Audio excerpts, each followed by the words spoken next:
Chères Choisiennes, chers Choisiens, comme vous pouvez le constater toutes et tous, les effets de la crise sanitaire en cours se font désormais pleinement sentir, sur l'Île-de-France et sur notre commune en particulier.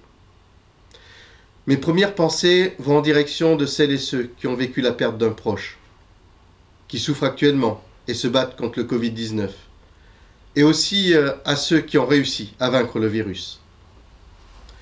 Mes pensées vont également en direction de celles et ceux qui se mobilisent tous les jours, et sans compter, pour porter assistance aux malades, les soigner, les guérir aussi, ainsi que celles et ceux qui assurent le maintien et la continuité des services publics et les commerces de première nécessité.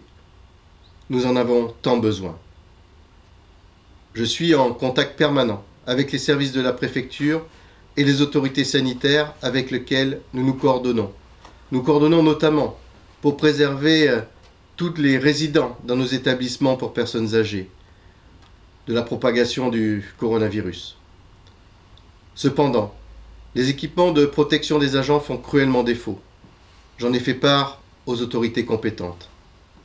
Je veux souligner aussi la mobilisation volontaire de certaines associations locales, de citoyens, de bailleurs, qui veillent à permettre d'assurer, par exemple, l'approvisionnement de nos concitoyens les plus isolés ou vulnérables, en courses, en repas ou en médicaments. J'adresse mes remerciements aux bénévoles du dispositif Allo Chauffeur. Le Centre communal d'action sociale, notre CCAS, maintient le service d'aide à domicile et organise quotidiennement une veille téléphonique auprès des personnes fragiles ou vulnérables.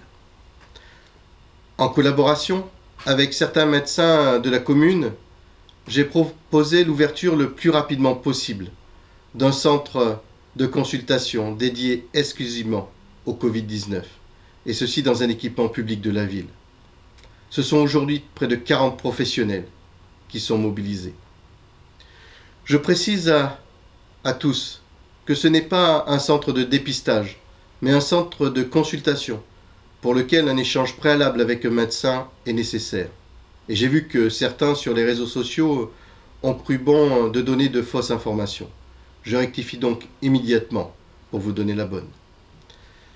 Je souhaite pour ma part l'ouverture de ce centre dans les plus brefs délais. Cela se fera dès que l'Agence régionale de santé aura validé son organisation. Ce centre est indispensable à Choisy-le-Roi pour permettre aux médecins généralistes et aux autres soignants de la commune de consulter toutes les personnes qui en ont besoin, et ceci dans des conditions adaptées, en dehors de leurs cabinets médicaux. Je laisse le soin au docteur Solintan, médecin référent du centre, de nous expliquer ses modalités de fonctionnement. Je comprends vos difficultés dans cette situation et reste mobilisé et à votre écoute. J'en appelle cependant à votre comportement civique et citoyen pour que le confinement actuel soit rigoureusement respecté à Choisy-le-Roi. Protégez-vous, restez chez vous.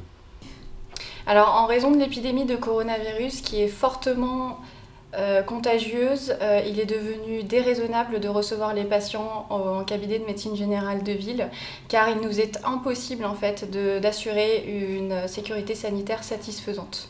Donc nous avons mis en place un système de téléconsultation au cabinet, mais nous avons vite réalisé, l'ensemble des médecins généralistes, les limites des téléconsultations. Tout d'abord, beaucoup de patients ne connaissent pas les principes de la téléconsultation, ne se sentent pas à l'aise à l'idée de devoir consulter derrière un écran, et même après une téléconsultation sont amenés à appeler le 15. Les risques d'erreurs médicales sont multipliés et certains médecins généralistes, beaucoup de médecins généralistes ne sont pas rassurés à l'idée de faire un diagnostic à travers un écran. Donc nous avons mis en place ce système de centre Covid, c'est-à-dire que tous les patients suspectés Covid par leur médecin généraliste ou par le 15 seront dirigés vers le centre après un rendez-vous pris par le médecin ou par le 15. Donc il n'y aura pas d'accès libre et les patients seront vus dans un cadre sanitaire très réglementé, très encadré, où tout le personnel soignant et les autres personnels encadrants seront dotés de toutes les protections nécessaires afin de réaliser les examens cliniques et les prélèvements laboratoires nécessaires. Le but étant également de diagnostiquer un nombre maximal de patients afin d'endiguer cette épidémie et qu'elle dure le moins longtemps possible.